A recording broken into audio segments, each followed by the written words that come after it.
Ok. C'est la montre comme ça et après on coupe. Ok, Moi, je le fais. c'est super.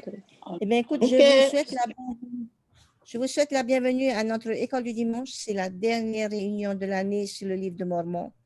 Et donc, on va bien sûr commencer par une prière que je vais offrir. Notre Père Céleste, nous sommes reconnaissants pour la nouvelle technologie qui nous permet de continuer à échanger, à nous édifier les uns les autres à distance. Nous te remercions pour ce beau jour de sabbat, pour les messages qui sont partagés et pour toutes les opportunités que nous avons d'entendre la parole de Dieu et les témoignages de nos autorités et ainsi que de nos dirigeants locaux. Te demandons de nous accorder ton esprit pour cette réunion d'école du dimanche et que nous puissions être inspirés et édifiés pour ce dernier message du prophète Moroni. Au nom de Jésus-Christ, Amen. Amen. Ok, alors aujourd'hui, on va regarder, on va écouter plutôt le dernier message du président de Moroni. Alors, Moroni 10, donc voilà. Bien sûr, vous savez que ce qui est important, c'est qu'est-ce qui est important de retenir dans le message d'adieu de Moroni. Donc, et c'est ce qu'on va essayer de voir aujourd'hui. D'accord. En plus, c'est facile, hein, Myama. Il n'y avait qu'un chapitre aujourd'hui. Hein. Voilà. Et n'oubliez pas que lorsque Moroni, il écrit, à chaque fois qu'il va écrire, il va dire je pense à vous, nous.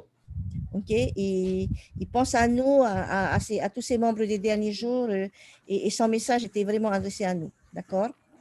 Du coup, si vous regardez bien, quels sont pour vous les mots les plus touchants et les plus inspirants et les plus puissants que l'on peut retenir dans Moroni 10? Ok. Alors, c'est tout un chapitre. Après, on peut peut-être se focaliser sur certains versets. Donc, on va commencer par prendre Moroni 10, 2. Mais là, d'emblée, est-ce qu'il y a des choses qui vous ont touché, des mots qui vous ont inspiré dans Moroni 10?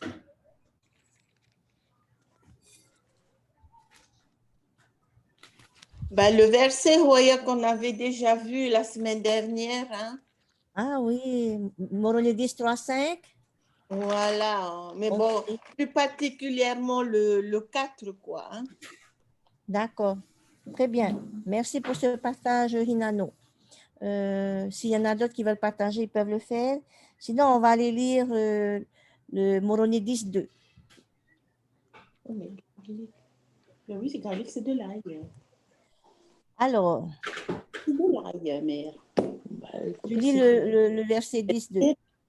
Et je scelle ces annales, après avoir dit quelques paroles en guise d'exhortation à votre intention.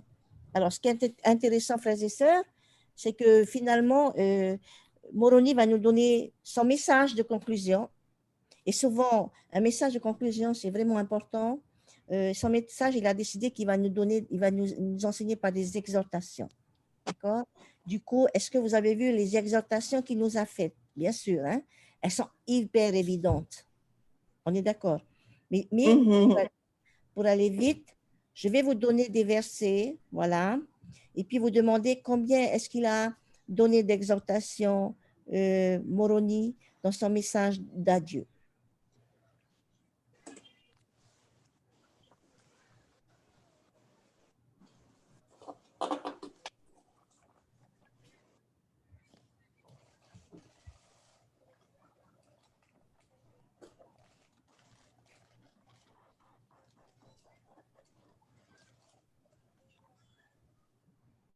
Un dans chaque verset.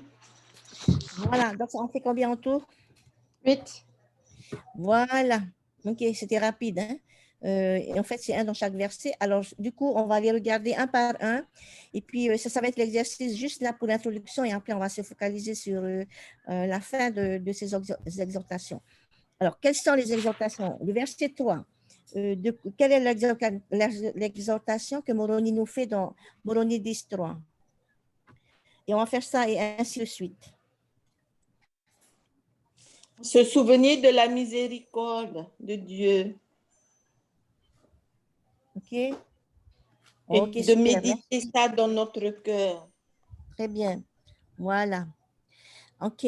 Sa première exhortation, frères et sœurs, c'est de dire, on n'est que des sœurs, se souvenir des tendres miséricordes de Dieu à notre égard. Et quand je dis à notre égard, c'est nous et tous les enfants qui sont venus sur terre. D'accord? Ok, super. Le verset 4, elle porte sur quoi l'exhortation? Celui de demander à Dieu si les Ok. choses sont vraies. Voilà, exactement. Donc, la deuxième exhortation, c'est de demander à Dieu où est la vérité, de demander à Dieu de vous manifester la vérité, de demander à Dieu de vous aider à trouver la vérité. D'accord? Très bien. On passe au verset 7.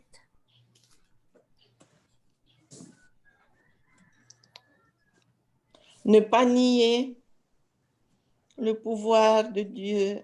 Ok, super. D'accord. C'est simple, hein? En fait, je pense qu'il savait très bien que dans les derniers jours, il y aurait de moins en moins de personnes, de plus en plus de personnes qui ne croient pas en Dieu. Et donc, là, c'est nous exhorter à ne pas nier le pouvoir de Dieu. Il existe réellement, ok? Et il agit vraiment dans notre vie. Au verset 8, Ne pas nier les dons de Dieu. très bien, ok? Et ne pas nier les dons de Dieu qui sont nombreux et qui sont donnés à tous les enfants pour embellir cette vie, pour aider, pour rendre cette vie meilleure. Ok, tous les dons de Dieu. Et c'est bien parce qu'on on en a discuté un peu aussi la semaine dernière, que soit dans l'Église ou en dehors de l'Église, il y a de la bonté partout. Ok, super. On va maintenant au verset 18, si vous voulez bien. Se souvenir que tout bon don vient de Dieu, vient du Christ. Voilà, tout à fait. Très bien. Il faut se souvenir que tout bon don vient de Dieu, vient du Christ. C'est ce qu'on avait discuté la semaine dernière. Et que du coup, il faut regarder, il y a de la bonté tout autour de nous. Ensuite, on va au verset 19.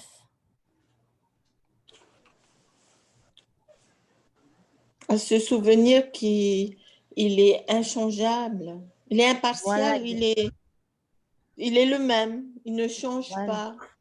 exactement, très bien. Il y a Je un te mot pour remercie. dire ça. À se souvenir qu'il est invariable, qu'il est Il est immuable et intemporel. constant. Il est immuable, inconstant, intemporel. Voilà, il est le même hier, aujourd'hui, à jamais. D'accord? Et donc, le verset 27.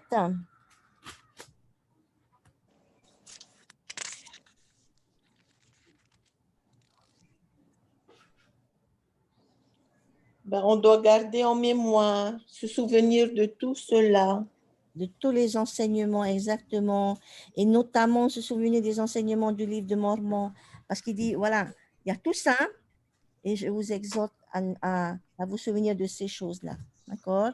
Se souvenir de tous les enseignements, ok? Ça, c'est à la fois tous les enseignements de l'Évangile, mais aussi tout particulièrement des enseignements du livre de Mormon. Très bien, et on termine la 8e exhortation. De venir au Christ. Et tout ça pour venir au Christ. Voilà. Et il termine par la plus belle des exhortations, bien sûr, venir au Christ. OK, voilà. On a déjà parlé de pas mal de ces choses. Aujourd'hui, je voulais juste qu'on se concentre sur les deux dernières. Donc, et on va aller sur les versets 30, 27 et 30. Hein. Donc, on va commencer par Moroni 10, 27. OK? Il y a quelque chose d'important, je pense. Franchement, je ne me suis pas attardée sur les dons de Dieu. Il y a tellement de choses à dire, mais je voulais juste aller sur les deux dernières parce que c'est les plus importants et c'est ça qui va clôturer le message de Moroni. Alors, qu'est-ce qu'on va retenir notamment de Moroni 10, 27? Alors, Moroni 10, 27, c'est se souvenir de toutes ces choses-là. Mais il y a quelque chose d'important qu'il dit dans le chapitre, dans le verset. Allez regarder ce qu'il dit. Allons regarder ce qu'il dit. Après, je vous exhorte. Ben, qu'il se trouvera à la barre du jugement. OK, voilà, important, il se trouvera à la barre du jugement. Et qu'est-ce qui va se passer? Ben, on prendra conscience qu'il n'est pas un menteur.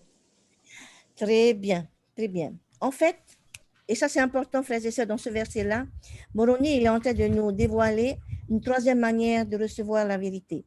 On se rappelle, il y avait Moroni 10, 3 à 5. Ensuite, il y avait celui de la semaine dernière, Moroni 7. Je ne sais plus quels sont les versets, je crois que c'est 12 à 14. Okay? C'est quand on cherche, on utilise son jugement, l'Esprit de Dieu, etc. Et puis, il y a la troisième qui arrive là. Voilà. et qui te dit que un jour, eh bien, on va se retrouver à la barre du jugement, comme tu as dit, Hinano, et le Christ va te dire, ah ben tiens, je vais te présenter quelqu'un que tu as rencontré, et il va nous montrer Moroni, d'accord? Voilà. Et là, il va me dire, ah ben tiens, il t'a enseigné des choses, et on ne pourra pas dire, ah ben non, mais voilà. Et il va nous rappeler ce verset de Moroni, quand il va nous dire, ben, exactement ceci. Ne vous ai-je pas annoncé mes paroles qui ont été écrites par cet homme, semblable à quelqu'un qui crie d'entre les morts, oui, comme quelqu'un qui parle de la poussière. Et Dieu vous montrera que ce que j'ai écrit est vrai. Voilà. Il va faire que sortir ce verset 10-27, il veut dire, ah ben voilà, cette personne-là t'avait déjà enseigné. OK? Donc voilà. Et c'est lui qui va nous donner la vérité. Voilà. Et quand Jésus-Christ va nous dire ça, mais qu'est-ce qu'on va lui répondre? Est-ce qu'on va lui dire, ah ben je ne me rappelle plus, ah ben on ne pourra pas nier, n'est-ce pas? Quand Jésus et Moroni se tiendront devant nous pour attester de la vérité du livre de Mormon, on ne pourra pas nier à ce moment-là. OK? Donc si on récapitule, frères et sœurs, hein, quel est mon choix face aux 3 options sur la vérité? OK? Parce qu'il y a quelque chose que l'on doit comprendre. C'est qu'à la fin de ce monde, tout le monde finira par acquérir une connaissance de la vérité. Voici ce qu'il dit Philippiens. Vous vous rappelez, on dit que tout genou fléchira et toute langue confessera que Jésus est le Christ. OK? Et ce moment-là va arriver où tout le monde va savoir la vérité. Et il y a 3 moyens de savoir la vérité. Et la question clé, c'est de quelle est la manière que vous préférez pour parvenir à la connaissance de Dieu? On se rappelle, il faut juger par la lumière du Christ si elle persuade de faire le bien. Ça, c'était Moroni 7. Moroni 10, demander d'un cœur sincère. Et le dernier qu'on découvre aujourd'hui et que je voulais souligner quand même, c'est qu'on attend que ce soit Moroni lui-même et le Christ qui vont venir attester en personne devant toi au jour du jugement que tout ceci est vrai. Maintenant, pourquoi la 3e solution est la plus mauvaise?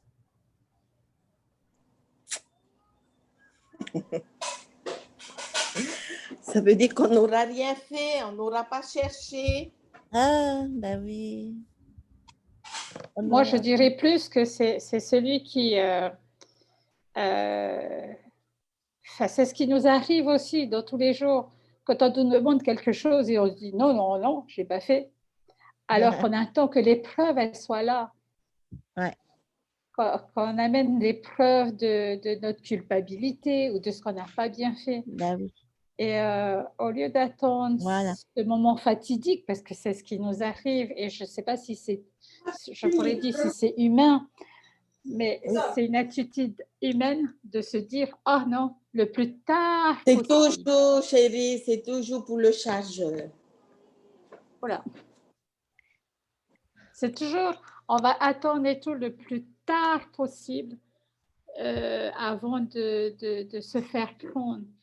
Tout à fait. Et ça, c'est une attitude tout à fait humaine. Exactement. Mais ce n'est pas cette attitude-là qu'on devrait avoir. Exactement. Ce n'est pas cette attitude-là qu'on doit avoir. D'ailleurs, dans Élément 13:38, il est bien clair. Hein? Il dit, vous avez différé le jour de votre salut jusqu'à ce qu'il soit éternellement trop tard. Le problème, c'est que si on attend, en fait, au jour du jugement, comme disait tout à l'heure Hinano aussi, ben, c'est très tard, on n'aura rien fait. On va juste découvrir la vérité. Okay? Donc voilà, juste pour nous dire que n'attendons pas, recherchons la vérité. On nous a donné tous les moyens pour y arriver. D'accord? Et n'attendons pas la 3e option pour connaître la vérité. Ce sera éternellement trop tard. Comme on dit le verset, c'est aujourd'hui qu'il faut se préparer à rencontrer Dieu. Donc voilà.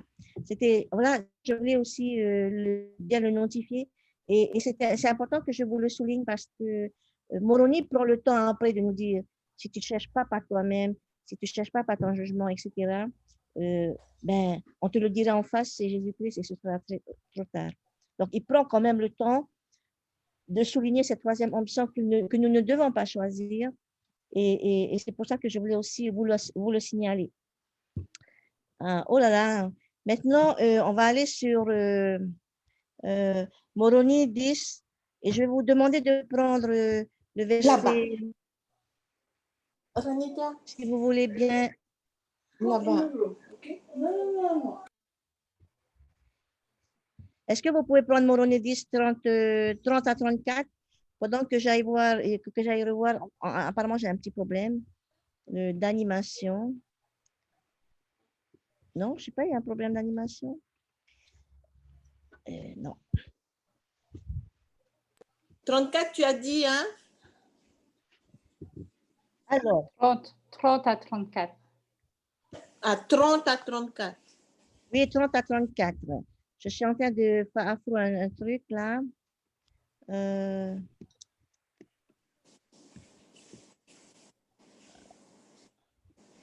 Vous allez regarder dedans et vous allez me dire, et on va chercher les choses importantes qu'il va nous dire. Hein.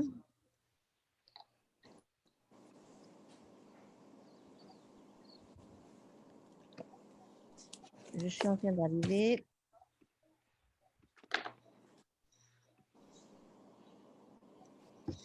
Voilà. Ok. Alors, je reviens là. Je partage l'écran. Ok, on y va. Allez. Alors, en fait, moi, ce que je voulais qu'on aille regarder, c'est des mots-clés dans les derniers passages du Moroni 10, 30, 34. OK? Lorsqu'il dit « Je voudrais vous exhorter à venir au Christ », bon, il y a un mot, c'est simple, hein? Il dit « OK, voilà comment il faut être sauvé. » OK? Et donc, en fait, il ne va pas simplement nous dire « Je vous exhorte à venir au Christ ». Ce qui est important dans le verset 30 à 34, il va nous offrir une formule, il va nous offrir plein de conseils pour clore le livre de Mormon. Et cette formule, elle est comme celle-ci. Bon, vous n'allez pas la comprendre tout de suite, on va la voir ensemble. C'est V, je ne lis pas pour le moment entre parenthèses, V égale P. D'accord? Et on va regarder verset par verset pour pouvoir comprendre cette formule que je vous propose. Et que Moroni, en fait, je vous rappelle qu'il voulait vraiment faire un concentré. Hein. C'est un concentré de doctrine qu'il met ensemble. Hein. Donc, le premier, on connaît le premier V, c'est venir au Christ. D'accord? Alors, venir au Christ, pourquoi est-ce qu'il faut aller au Christ, à votre avis?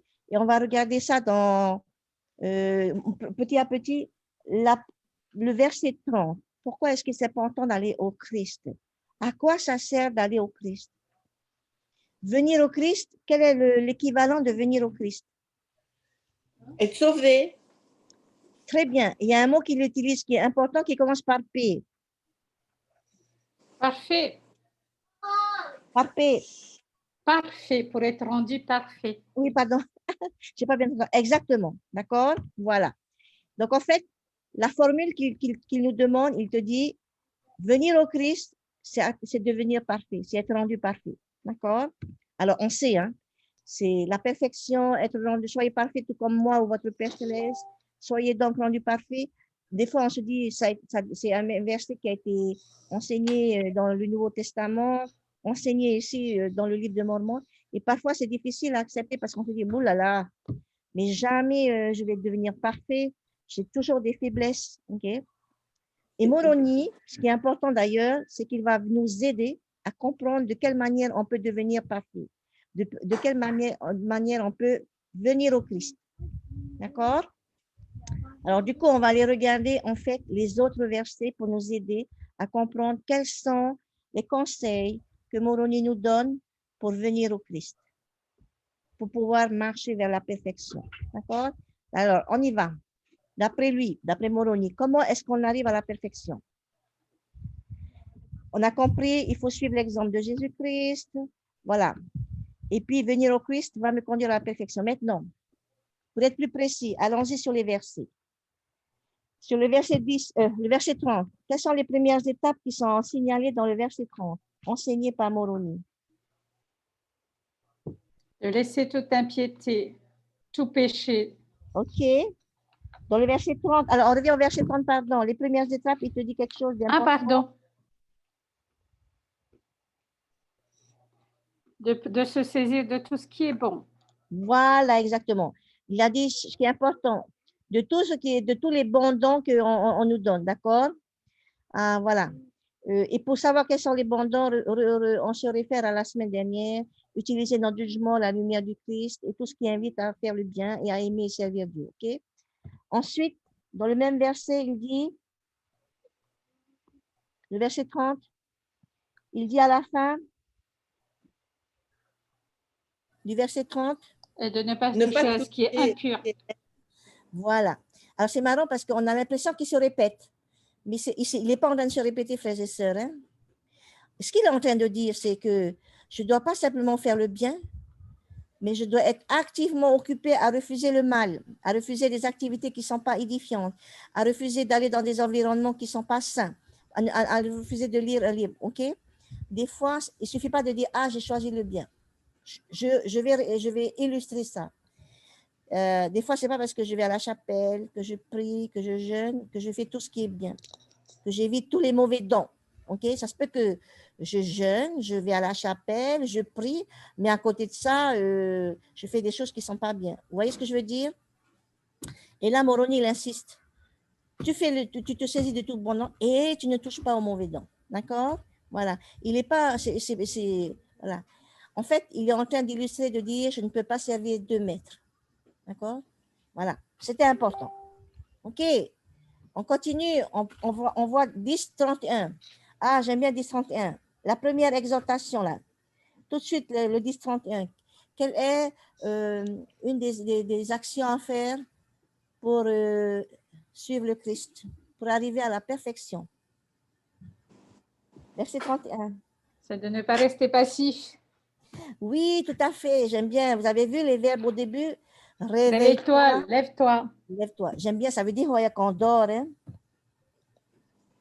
C'est exactement ça. OK? Me réveiller et me lever de la poussière. Alors, c'est marrant là. Hein? Se réveiller et se lever. Et lève-toi de la poussière. OK? Donc, ça, c'est important, frères et sœurs, le verbe d'action. OK? Et la poussière que je veux ne pas porter, c'est les impuretés, la poussière du monde. Parce que je ne suis pas. C'est juste pour dire que je ne suis pas un citoyen de Babylone. Où est-ce qu'on habite normalement? Sion. Voilà, je suis un citoyen de Sion, je suis citoyen de Sion, de ceux qui ont le cœur pur. Donc ça, c'est la première chose pour arriver à la perfection. Après, regardez bien la suite, c'est marrant la suite, non? Qu'est-ce que je dois faire d'autre? Fortifier ses pieux, élargir ses frontières. Oh, juste avant. J'aime bien juste avant, juste pour vous rappeler. Revêt tes habits de fête. Voilà. Il te dit, je ne veux pas de la souillure du monde comme habit, je vais m'en débarrasser, je vais enlever mes vêtements souillés du monde et mettre mes beaux habits. Alors, c'est quoi ces beaux habits dont il parle? Ah non, les écritures, ce sont les armes. Oui, ok, très bien. Quels sont les autres beaux vêtements sur lesquels on peut se vêtir? Lorsqu'il dit, oui, revêt tes habits de fête aux filles de Sion. Ah, ce sont les vertus. Yes, voilà. En tout cas, je suis... oui, voilà. C'est exactement ça. Ce sont les vertus. C'est ça qui vont être ta parure, on va dire. Frères et sœurs, dans 2 Néphilms 9-14, on nous rappelle que le plus beau vêtement que nous pouvons porter, c'est être revêtu de pureté et de la robe de la justice. OK? Et de la robe de la miséricorde. Voilà. Mais ce qui est important, ce n'est pas ce que tu portes. C'est pas, vous auriez pu dire, ah oui, mais ce vêtement dont il parle, c'est sûrement le vêtement du temple. Oui, peut-être que c'est le vêtement du temple, mais au-delà du vêtement du temple, des fois, on connaît des personnes, ils vont au temple, mais à côté de ça, ils ont des actions, des actes qui sont répréhensibles, on va dire. Et donc, le plus important, c'est d'être paré de pureté et de justice. Tout ça pour dire, porter le vêtement de la Sainte Prêtrise, qu'on appelle nous le garmen, ne suffit pas, frères et sœurs. Moroni, il insiste, je dois me parer de ma justice et de ma pureté. Ce sont mes parures. Ce sont eux qui vont m'habiller d'éternité. D'accord? Voilà ce que je voulais dire. Allez, on continue. Qu'est-ce que je dois faire encore? D'après Moroni 10-31, une fois que je mets mes habits de fête qui sont la justice et la pureté, qu'est-ce que je dois faire On doit se référer à nos alliances que nous avons contractées. Ok. Mais tu as sauté plein de choses là. Hein? Au 31? Dans le 31, je dois fortifier les pieux. Ah, c'est ce que Hinano, elle a dit. Ah, ok. Alors, fortifier les pieux. Donc, ça veut dire, il nous rappelle que nous devons participer en tant que membre, à servir dans l'Église, à être un bon exemple, ok? Je dois être là pour rendre les gens de ma paroisse plus forts, pour édifier les gens autour de moi. Ça, c'est fortifier les pieux. Et juste après, il parle d'élargir les frontières, ok? Vous avez vu? Alors, élargir les frontières, c'est simple. Comment je peux faire pour élargir les frontières? Travail missionnaire. Oui, et aujourd'hui, il n'y a pas que le travail missionnaire, parce que quelle est l'autre action que je dois faire pour élargir les frontières? Ah, suivre les invitations du prophète, on dit Oui. comme quand il dit éclairer le monde par sa lumière. Super, exactement. Et il y a aussi le travail au temple, hein. Donc, je proclame l'évangile, je recherche des opportunités missionnaires, mais je fais l'œuvre du temple parce que l'exhortation du président Nelson, c'est-à-dire que nous sommes là pour sauver, rassembler Israël et sauver les gens des deux côtés du voile. D'accord? Donc, voilà. Donc, voilà. Et c'est bien ce que tu as dit aussi, Inès. Il faut que j'utilise la nouvelle technologie pour proclamer l'évangile. Voilà. Ok, je pense qu'on a fini, voilà. Et quand tu fais ça, voilà. Bien, on continue alors. On arrive à Moroni 10, 32. Alors, quel serait le verset important ou les mots importants que l'on peut retenir dans ce verset-là? Alors, en sachant que refusez-vous de toute impiété, c'est comme ça ressemble à l'autre là, ne pas toucher au mauvais don. D'accord? À part ça, quel est le message clé du verset 32? Si je mets de côté, venez au Christ, et si je mets soyez rendus parfaits, quel est le message clé de ce verset? Non. Oui? Le mot impiété, dans sa définition, c'est rejeter sa propre religion. Ah bon, mais impiété, ça veut dire aussi ses faiblesses, ses péchés, tout ce qui est pas, voilà, tout ce qui peut, tout ce qui est péché, tout ce qui pousse au péché. Impiété. Ok, ça c'est un deuxième sens. Bien, je repose ma question. Du coup, qu'est-ce qui est important dans ce verset-là?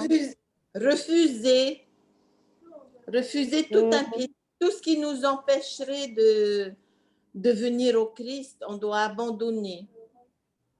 Oui, c'est important, mais il y a plus important. Mais oui, il y a plus important. De toute sa force, de toute sa pensée.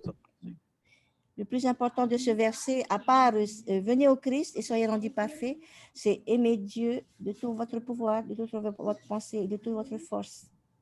D'accord? Ça, c'est le premier, ça, c'est vraiment important. C'est l'amour de Dieu qui est notre moteur, frères et sœurs. C'est l'amour de Dieu qui va aller de l'avant. Et c'est l'amour de Dieu qui va nous aider à garder les commandements de Dieu. D'accord? Voilà. Voilà. Voilà. Ensuite, il y a quelque chose qui est vraiment important que, pourquoi ça ne passe pas? Le 10-33. Qu'est-ce qui est important dans le 10-33?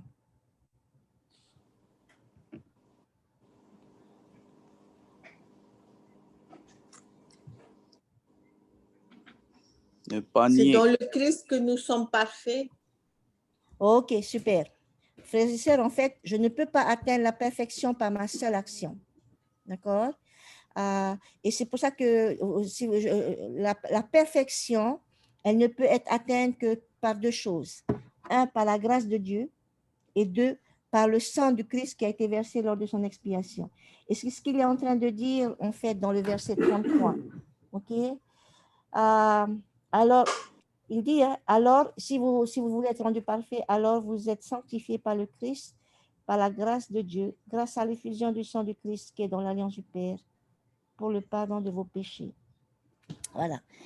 Tout ça pour dire, non, tu ne peux pas être tout seul, à lutter tout seul, on n'y arrivera pas. OK? Il Il n'y a qu'avec Christ que je peux être perfectionné et sanctifié et rendu parfait. OK? Et c'est pour ça que c'est important que nous puissions intégrer le Christ dans notre vie. Parce que dans notre vie, Christ a sa part à jouer. Et sa part, c'est ça, nous accorder la grâce. Et aussi, il a déjà fait alors, nous accorder son expiation. Nous accorder l'influence de son expiation. Voilà. Comprenez bien que on est tellement imparfait, c'est grâce à Christ que les remords, la culpabilité, mais j'aurais pas dû faire ça, j'aurais dû, oh, je regrette d'avoir fait ça, j'aurais dû faire ça, je suis désolée, etc. Et c'est grâce à Christ et à son sacrifice expiatoire et à sa grâce que tous ces sentiments vont être effacés de notre vie, à condition bien sûr que nous marchons avec lui dans le même sens. OK? Voilà. La partie que Jésus-Christ doit jouer dans notre vie, c'est celle où il va effacer notre douleur, il va effacer nos larmes, nos remords, il va effacer nos lacunes, d'accord? Parce que franchement, si on vivait sans la miséricorde de Dieu et sa grâce, même nous, on s'en voudrait de tout ce qu'on a et on n'aurait pas même envie d'avancer et on se dirait qu'on n'arrivera jamais à atteindre la perfection ou à être éligible. Attendez, ne quittez pas. Ma soeur, je te rappelle, je finis un truc, une réunion.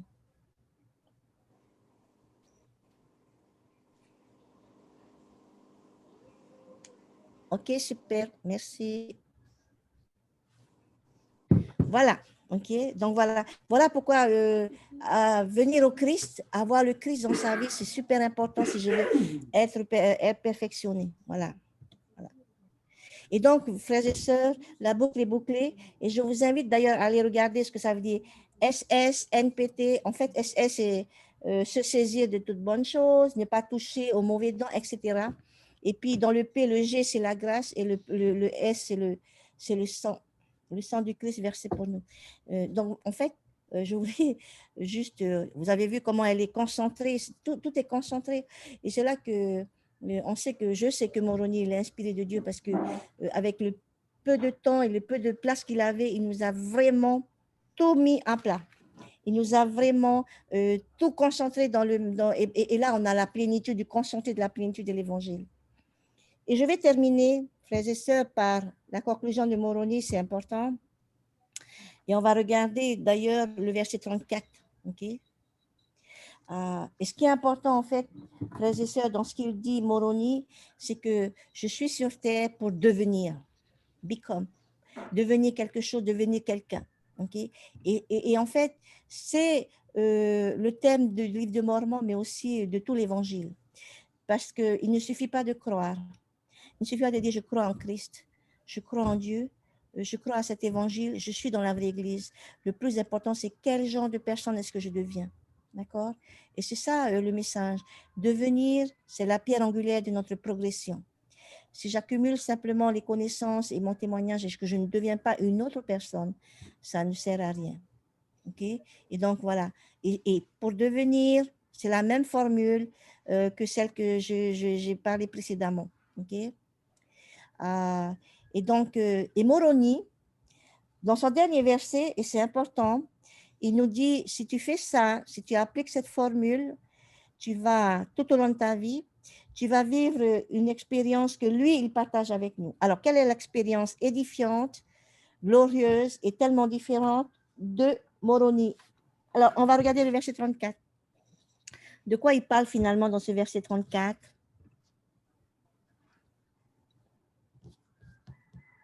Quelle est l'expérience glorieuse, édifiante et différente qu'il veut partager avec nous? Dans le verset 34. Est-ce qu'on peut ouvrir parce qu'il y a, comment elle s'appelle? Quand elle va arriver? Il y a Capucine qui va arriver avec les vidéos. Alors, il y a quelqu'un? Oui. Voilà. Ah oui, ma question n'est pas claire? Le verset 34, il est sublime et c'est exactement ce verset-là qu'il fallait qu'on mette là. OK? Ben, il parle de sa destinée finale. Ah, mais oui, alors il parle de quoi? Allez. Quels sont les mots-clés dans ce qu'il dit de sa destinée finale? Me reposer dans le paradis de Dieu. Ah, magnifique. Il va se reposer dans le paradis. Il parle d'autre chose encore. de nous rencontrer. Il a ce témoignage fort de nous rencontrer. Oui, et de nous rencontrer où ça? Devant la barre. Devant Dieu. la barre. Ah, vous avez oublié un de mot de la Jésus-Christ. barre. Elle est Pardon? comment la barre de Moroni? Agréable. Ah, mais Myama, c'est important. Tous les mots de Moroni, les derniers mots sont super importants, effectivement. Voilà. OK. Alors, ensuite, c'est vraiment bien. Alors, voilà. Ici, je fais exactement les exhortations, j'applique les exhortations, j'aurai la même expérience, à savoir du repos, être triomphant et passer un moment agréable à la barre du jugement. Repos, triomphant et agréable. Ce sont les mots-clés et c'est l'expérience, c'est toute l'expérience qu'il nous souhaite, frères et sœurs. Voilà, il est en train de nous dire, voilà pourquoi le livre de Mormon a été écrit, pour que je puisse après trouver le repos dans le paradis de Dieu, que je sois triomphant et que cette expérience va pouvoir me faire apprécier pleinement le jour du jugement et non pas l'autre mot à la place de agréable. Vous savez c'est quoi dans les autres versets? On dit la barre, oui, et quel est on dit la barre de feu redoutable ou la barre terrible. Voilà, parce que les gens, soit tu veux y aller parce que tu sais que tu as bien fait, soit tu ne veux pas y aller. Voilà, ok. J'espère que, frères et sœurs, ils pensent vraiment à nous, hein, ok. Et il se dit, ben, j'espère qu'ils vont faire comme j'ai fait pour qu'ils vont vivre la même expérience. Et c'est ce que je nous souhaite à tout le monde. Qu'un jour, le jour où on ira là-bas, on va dire, Moroni, j'ai cru à tes paroles, j'ai suivi tes exhortations et me voilà là pour être avec toi et apprécier ce moment-là d'éternité. Voilà, ok. Ça, c'est ce que je nous souhaite à tous, frères et sœurs, que la fin de ce livre soit aussi la conclusion de notre propre vie sur terre. D'accord? Et j'aime bien cette parole, ce dernier verset de Moroni, n'est-ce pas? Et la question, bien sûr, c'est est-ce que j'aspire à la même expérience que Moroni, frères et sœurs? Ça, c'est nous, hein? C'est nous qui allons le dire.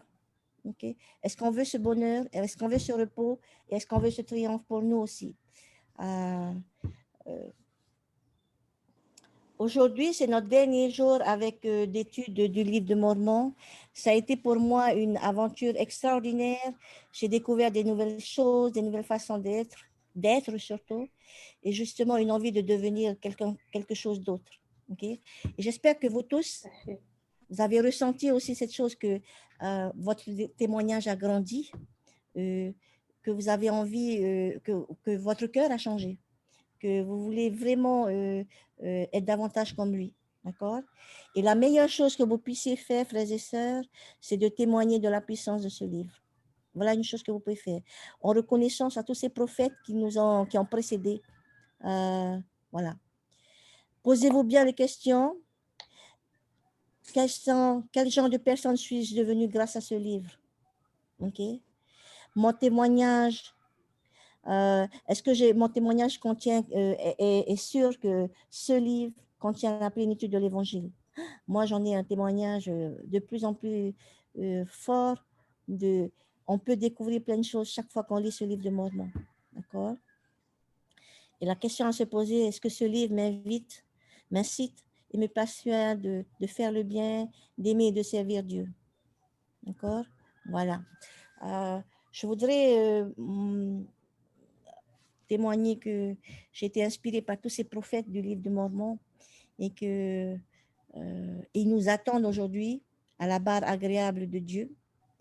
Et je prie pour que mes actions soient meilleures de jour en jour, okay? Et que je sois une meilleure personne et que je devienne une meilleure personne. C'est ce qui est important, frères et sœurs. On n'est pas parfait, mais on doit devenir. Et je voulais terminer par moronicisme, bien que Moroni 10.34, c'est la meilleure manière de terminer ce livre de Mormon. Mais je ne peux m'empêcher de penser à Mormon qui s'inquiétait tellement de nous et qui nous dit, Myama, accrochons-nous à la barre de fer parce que c'est Jésus-Christ lui-même qui nous attend là-bas. Voici ce qu'il dit dans Moroni 6.17. Ô belle créature, comment avez-vous pu vous éloigner des voies du Seigneur? Ô belle créature, comment avez-vous pu rejeter ce Jésus qui se tenait les bras ouverts pour vous recevoir? Jésus-Christ est à la porte, il nous attend. Il veut nous accueillir les bras grands ouverts. Voilà. Je témoigne que ce livre est vrai et puissant. Il contient la plénitude de l'Évangile. Et j'espère qu'il vous a aidé comme il a pu m'aider cette année. Au nom de Jésus-Christ, Amen. Amen. Voilà, donc vous pouvez apprendre par cœur Moroni 10, 34, parce qu'il est réellement puissant. OK? Donc voilà, je vous remercie encore de votre attention. Qui est-ce qui peut m'offrir la prière? Tamatea, tu peux offrir la prière pour terminer cette dernière école du dimanche. Et- Notre président. Ok, c'est parti. Notre bon Père éternel, nous voici arrivés à la fin de notre école de dimanche. Nous te remercions pour l'instructrice qui nous a instruit la plénitude de ton évangile et pour ces belles paroles du prophète Moroni. Nous te remercions pour ces nombreuses révélations qui ont permis de fortifier notre témoignage, mais aussi notre connaissance de ton plan de salut et de ta volonté à notre sujet. Combien tu nous aimes. Père éternel, nous te demandons que tu puisses bénir chaque membre dans le monde entier, et spécialement aussi de la paroisse de Orem. Et accorde-nous ton esprit et ta protection durant ces fêtes de fin d'année 2020.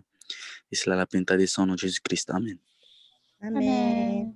Merci encore. Merci encore, Dimanche. Noélie. Dimanche, nous n'avons pas école du dimanche. On se revoit le premier dimanche du mois de janvier. Ça marche. D'accord. Bonne fête à tous. Ok, merci à vous aussi. À toi et ta petite famille. Merci à vous tous aussi.